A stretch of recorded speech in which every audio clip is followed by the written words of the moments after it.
प्रदेश में मिजोरम नाम का एक गांव था। उस गांव का मुखिया बहुत चतुर था। लोग उसे राजा जयचंद के नाम से जाना करते थे। उसका न्याय इतना मशहूर था कि लोग दूर दूर से उससे न्याय मांगने के लिए आते थे। उसको पहेली पूछने का बहुत शौक था।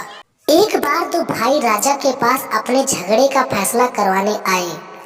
पिता मरते समय दोनों के लिए एक गाय छोड़ गए थे। उन्होंने बेटों से यह भी कहा था कि बाद में पशुधन को वो आपस में बांट ले। अब इसी पर झगड़ा हो रहा है कि कौन कितना लेगा। राजा जयचंद दोनों की बात सुनकर कुछ देर सोचने लगे।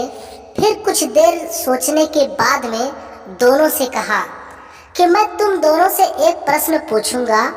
उस प्रश्न का सही उत्तर जो देगा उसी का होगा पशुधन। यह बात सुनकर बड़ा भाई सोचने लगा, मेरा छोटा भाई तो बहुत चतुर है।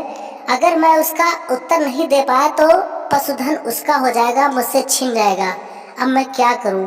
फिर राजा साहब से बोलता है, राजा साहब यहाँ न्याय के लिए आए हैं, बूझने के लिए नहीं। राजा साहब मुझे सिर्फ न्याय चाहिए। छोटा भाई यह सुनने के बाद तुरंत सहमत हो गया। वो बोल रहा है, राजा साहब आप पहेली बुझाएं, मैं तैयार हूँ। फिर राजा जयचंद दोनों भाई से सवाल पूछते हैं, संसार में सबसे तेज गति किसकी है? इसका उत्तर मुझे कल दीजिएगा आप दोनों। बड़ा भाई जैसे ही घर पहुंचता है उसकी बीवी पूछने लगती है, क्या हुआ, गाय किसके पक्ष में गया? बड़ा भाई बोलता है, आज पता नहीं चला, कल पता चलेगा। और वो रात भर सोचने लगता है कि तेज गति से कौन सा चीज चलता है। उसको पता चलता है कि मेरा घोड़ा बहुत तेज चलता है, इसका उत्तर मैं मेरा घोड़ा ही दूंगा। उधर छोटा भाई भी जैसे घर पहुंचता है उसकी बहन पूछने लगती है कि भैया क्या हुआ, गाय किसके पक्ष में गई? भाई बोलता है, बहन आज नहीं कल पता चलेगा। लेकिन राजा ने एक प्रश्न पूछा है कि संसार में सबसे तेज गति किसकी है? तुरंत उसकी बहन बोलती है, भैया इसका उत्तर है मन। और यह सुनकर उसका भाई बहुत खुश हो जाता है।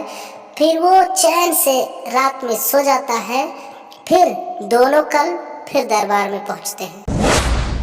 अब राजा साहब उनसे उन दोनों का उत्तर पूछते हैं।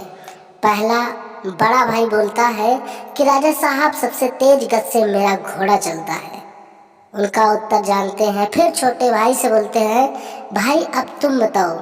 छोटा भाई बोलता है, संसार में सबसे तेज गति से मन चलता है, क्योंकि वह एक पल में पूरी दुनिया का चक्कर लगा सकता है। राजा जयचंद उनका उत्तर सुनते हैं और बोलते हैं, छोटे भाई का उत्तर सही है। छोटे भाई से पूछने लगते हैं कि भाई तुमने ये किससे पूछा? छोटा भाई बोलने लगा, राजा साहब मैं झूठ नहीं बोलूँगा, मैंने अपनी बहन से इसका उत्तर पूछा है। उत्तर छोटे भाई का सही था। यह सोच सोचकर बड़ा भाई नाराज होता गया। वो सोचा अब मेरे हाथ से गाय चला जाएगा, क्योंकि गाय उसको मिल जाएगा।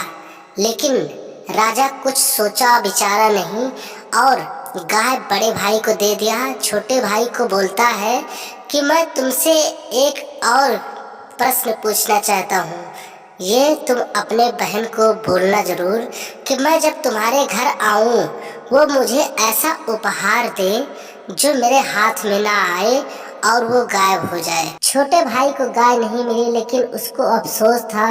तब भी वो बोल रहा, ठीक है राजा जी आप हमारे घर पे आइए, जरूर आइए।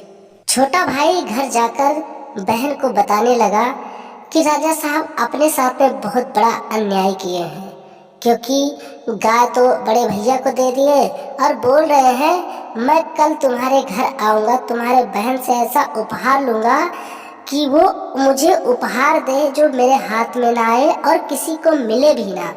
ऐसा उपहार हो सकता है? यह बात सुनकर बहन बोली कि भैया ऐसा उपहार है मेरे पास, राजा साहब को आने दीजिए, कल मैं उनको ऐसा उपहार दूंगी। जैसे ही राजा आने लगते हैं सुदामा बोलते हैं, लीजिए ये कबूतर है जो आपके हाथ में भी नहीं आया और किसी के हाथ में नहीं आया। राजा जी अब आप बैठिए, जो बोले थे आप वो उपहार मैंने आपको दे दिया। यह देख राजा बहुत खुश हुआ। वो बोला, कि तुम्हारी बहन बहुत चतुर है, बहुत समझदार है। मैं आपको एक बात बताना चाहता हूँ, आप बुरा ना माने तो मैं आपके बहन से शादी करना चाहता हूँ। सुदामा यह सुनकर बहुत खुश हुई और उसका छोटा भाई भी सुनकर बहुत खुश हुआ कि राजा साहब मेरी बहन से शादी करना चाहते हैं। फिर राजा जयचंद उनकी बहन सुदामा से शादी करके फिर खुशहाल जिंदगी जीने लगे।